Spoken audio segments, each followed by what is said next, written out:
अल्लाह ताला ਤੁਹਾਨੂੰ ਕਾਮਯਾਬ ਕਰੇ आमीन ਤੁਹਾਡੀ ਦਿਲ ਦੀ ਖੁਆਇਸ਼ਾਂ ਪੂਰਾ ਕਰੇ आमीन आमीन बहुत शुक्रिया जज़ाकल्ला जी। अस्सलाम वालेकुम। की होया जी बाबा जी? ਫੋਨ ਮੁੱਕ ਗਿਆ पेट्रोल मुक गया?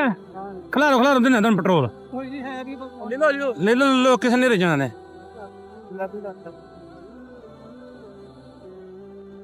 खोलो ढक्कन खोलो।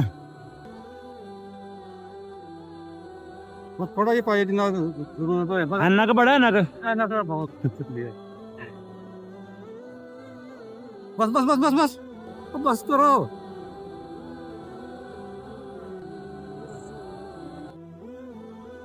की कर लगे हो? ਇਹਨਾਂ ਦੇ ਕਿਸੇ ਹੋਰ ਦੇ ਵੀ ਕੰਮ ਆ ਜਾਣਾ ਤੁਸੀਂ नहीं नहीं नहीं ਨਹੀਂ ਨਹੀਂ ਕਿਸੇ ਹੋਰ तुहां दुआ देनी है बस। ਕਿਸੇ ਦੇ ਹੋਰ ਦੇ नहीं नहीं पैसे नहीं जिवें लैने ਨਹੀਂ ਨਹੀਂ ਕਿਸੇ ਹੋਰ ਦੇ ਵੀ ਕੰਮ ਆਣਾ ਦੇਖੋ ਤੁਸੀਂ आंदे जांदे तुसी किसे ने वेखियो ना तुसी भी कर दे किसी दी हेल्प भैन जी मेहरबानी।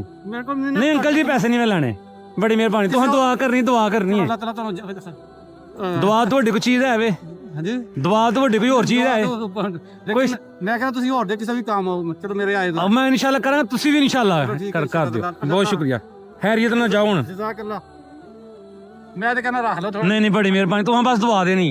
ਅੱਲਾਹ ਤਾਲਾ ਤੁਹਾਨੂੰ ਕਾਮਯਾਬ ਕਰੇ आमीन ਤੁਹਾਡੀ ਦਿਲ ਦੀ ਖੁਆਇਸ਼ਾਂ ਪੂਰਾ ਕਰੇ आमीन आमीन बहुत शुक्रिया जज़ाकल्ला जी।